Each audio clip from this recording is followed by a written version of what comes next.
ধারাবাহিকের নতুন প্রোমোতে আমরা দেখতে চলেছি সিইও ম্যাডাম আজ নিজের কেবিনে পারুল আর রায়ানকে ডাকে আর বলে কোম্পানির নতুন রুল অনুযায়ী স্বামী স্ত্রী একসাথে এই অফিসে আর চাকরি করতে পারবে না, তাই তোমাদের যে কোনো একজনকে চাকরিটা ছেড়ে বেরিয়ে যেতে হবে।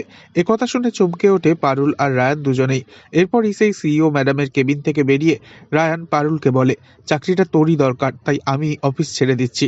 তখন পারুল বলে, না, এটা হতে পারে না। এরপর দেখা যায় সেই সিইও ম্যাডামের কেবিনে হাজির হয় রায়ান ও পারুল দুজনে মিলে।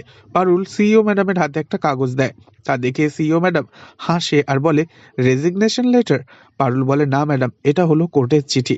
আমি আর রায়ান দুজনের কেউই চাকরিটা ছাড়বো না। আপনার সাথে দেখা হবে এবার কোর্টে।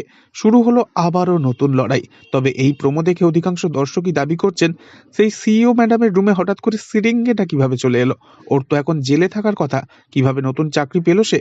তাও আবার সেই সিইও ম্যাডামের পার্সোনাল অ্যাসিস্ট্যান্ট? কি হবে আগামী পর্বে? নেক্সট আপডেট জানতে অবশ্যই সাবস্ক্রাইব করে আমাদের সঙ্গেই থাকবেন। ধন্যবাদ।